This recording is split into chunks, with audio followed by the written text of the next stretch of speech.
మనం ఇంకో common thing గురించి మాట్లాడదాం. మీకు చాలా పేషెంట్స్ వచ్చి అడుగుతారు. ఒకటి ఏంటంటే మోకాలు అరిగిపోతుంది, లేదంటే జాయింట్స్ అరిగిపోతున్నాయి.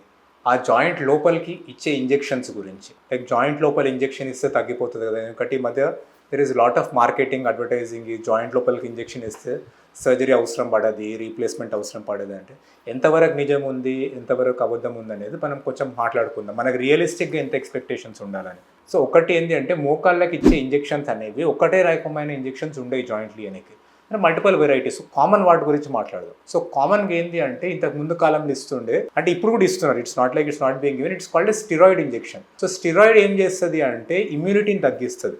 సో ఇమ్యూనిటీ వల్ల మనకు వాతం వస్తుంది, జాయింట్లో మనకి ఇన్ఫ్లమేషన్ వస్తుంది.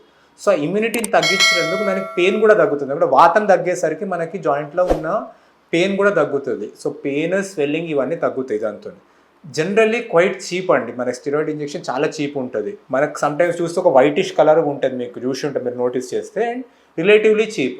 సో ఇది స్టిరాయిడ్ ఇంజెక్షన్ యూజ్. మనకి డిసడ్వాంటేజ్ ఏంటి అంటే మనకి దాని ఎఫెక్ట్ ఈజ్ వెరీ టెంపరీ. మనకి ఒక అరిగిపోతున్న జాయింట్లు ఇస్తే ఒక 2-3 months వరకే పనిచేస్తుంది. సమ్టైమ్స్ ఆ టెండన్స్ వీక్ అయ్యే ఛాన్స్ ఉంటుంది దానివల్ల. అండ్ ఇంకోటి ఏంటి అంటే ఇన్ఫెక్షన్ వచ్చే రిస్క్ కొద్దిగా ఇంక్రీజ్ చేస్తుంది. అండ్ చాలా ఇంజెక్షన్స్ ఇవ్వద్దు మనం, అంటే వెరీ లిమిటెడ్ ఇవ్వాలి ఇవి. మనకి ఒకవేళ అరిగిపోయే జాయింట్లోకి ఇస్తే. కానీ కొన్ని సిచ్యువేషన్స్లో ఇట్ ఈస్ మోర్ ఇండికేటెడ్ అండి, అంటే చాలా యూజ్ ఉంటుంది. ఒకటి ఏంటి అంటే కీళ్ళవాతం, మనకి ఇన్ఫ్లమేటరీ ఆర్థరైటిస్, ఎస్పెషల్లీ రుమటాయిడ్ లాంటిది ఫ్లేర్ అప్ అయినప్పుడు, అంటే సడన్గా ఒక జాయింట్ ఇన్వాల్వ్ చేసినప్పుడు, ఆర్ యూరిక్ యాసిడ్ వల్ల వచ్చే మనకి అక్యూట్గా జాయింట్ పెయిన్ లైక్ గౌట్ వచ్చినప్పుడు, ఇటువంటివి వచ్చినప్పుడు దానికి బెనిఫిట్ ఇంకా సిగ్నిఫికెంట్ ఉంటుంది. సో అది మనకి ఫస్ట్ ఒకటి స్టిరాయిడ్ ఇంజెక్షన్. ఇవి కాకుండా కొన్ని హీలింగ్ ఇంజెక్షన్స్ ఉంటాయి. సో మనం ఇంతకుముందు మాట్లాడిన ఒకటి పిఆర్పి అని. సో ప్లేట్లెట్ రిచ్ ప్లాస్మాతోనే హీలింగ్ ఇంప్రూవ్ అవుతుంది, కార్టిలేజ్ మనకి ఇంప్రూవ్ అయ్యే ఛాన్స్ ఉంటుంది. అది కాకుండా ఒకటి విస్కో సప్లిమెంటేషన్ అంటారు. అంటే విస్కో సప్లిమెంటేషన్ అంటే ఏంటి అంటే మనకి జాయింట్లో, ప్రతి జాయింట్లో ఒక ఫ్లూయిడ్ ఉంటుంది, నీరు లాంటిది. అది మనకి కొంచెం థిక్ ఉండాలి. అది ఎటువంటి పని చేస్తుంది అంటే ఒక కార్లో మనకి ఇంజన్ ఆయిల్ ఎట్లా పనిచేస్తుంది, లూబ్రికేట్ చేయడం అన్నట్టు. సో లూబ్రికేట్ అంటే మూమెంట్ని స్మూత్ చేయడం. ఆ లూబ్రికేషన్ ఏమవుతుంది అంటే మనకి ఏజ్ పెరుగుతున్న కొద్దీ, ఆస్టియోఆర్థరైటిస్ వచ్చిన కొద్దీ ఆ ఫ్లూయిడ్ థిక్నెస్ తగ్గిపోతుంది మనకి బాడీలో. సో దానివల్ల జస్ట్ ఇమాజిన్ చేయండి, ఇంజన్లో మీరు ఆయిల్ కాకుండా వాటర్ పోస్తే ఏమవుతుంది, ఇంజన్ రఫ్ అవుతుందా కాదా. సో ఒక ఆయిల్కి ఆ థిక్నెస్ ఉంటుంది, ఆ విస్కాసిటీ. అది మనకి లోపల ఉన్న జాయింట్ ఫ్లూయిడ్లో విస్కాసిటీ తగ్గుతుంటుంది. సో దాన్ని సప్లిమెంట్ చేయడానికి జనరల్లీ ఒక సబ్స్టెన్స్ ఉంటుంది మనకు, హైల్యూరోనిక్ యాసిడ్ అని. మన బాడీలో న్యాచురల్గా జాయింట్ ఫ్లూయిడ్లు ఉంటుంది అది. సో ఆ హైల్యూరోనిక్ యాసిడ్ కానీ దాని డెరివేటివ్స్ని కానీ జాయింట్లోకి ఇంజెక్ట్ చేస్తాం. దీనివల్ల ఏమవుతుంది అంటే ఫస్ట్ పెయిన్ రిలీఫ్ ఉంటుంది, ఎందుకంటే లూబ్రికేషన్ వస్తుంది జాయింట్కి.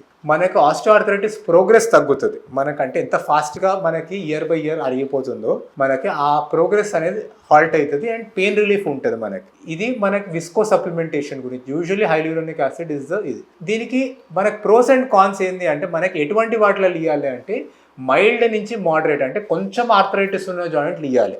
కానీ చాలా ఆర్థరైటిస్ ఉంది, సపోజ్ బోన్ మీద బోన్ రుద్దుకుంటుంది, గుజ్జంతా పోయి జాయింట్ ఊగుతుంది, అన్స్టేబుల్ జాయింట్ అయిపోయి, ఇటువంటి సిచ్యువేషన్లో అంత బెనిఫిట్ ఉండదు మనకి సివియర్ స్టేజెస్ ఆఫ్ ఆస్టియోఆర్థరైటిస్లో. So mild to moderate stages of ఆస్టియోఆర్థరైటిస్లో డిజీజ్ ప్రోగ్రెషన్ని తగ్గించగలుగుతుంది, కానీ కంప్లీట్గా ఆపలేదు. అంటే మనకి జాయింట్ ఇంజెక్షన్ ఇచ్చేసినాం, మనకు అయిపోయింది, మనకి ఇంకా రీప్లేస్మెంట్ అవసరం పడదంటే అట్లా కాదు. మనకి ప్రోగ్రెస్ అవుతుంది కానీ కొద్దిగా స్లో డౌన్ అవుతుంది, అండ్ పెయిన్ కొద్దిగా రిలీఫ్ ఉంటుంది దీనివల్ల.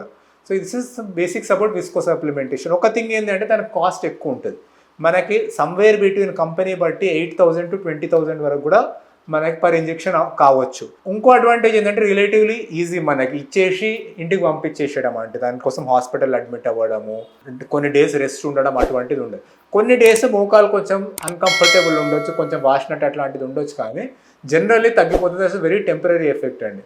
సో ఇది మనకి విస్కో సప్లిమెంటేషన్ గురించి. జాయింట్ ఇంజెక్షన్స్ మీకు బెనిఫిట్ అవుతుందా కాదా అనేది మీకు చూసే డాక్టరే మీకు డిసైడ్ చేస్తారు, ఎందుకంటే ఎంత సివియర్ ఆర్థరైటిస్ ఉందో దాన్ని బట్టి మనకి డిసిషన్ తీసుకోవాలి.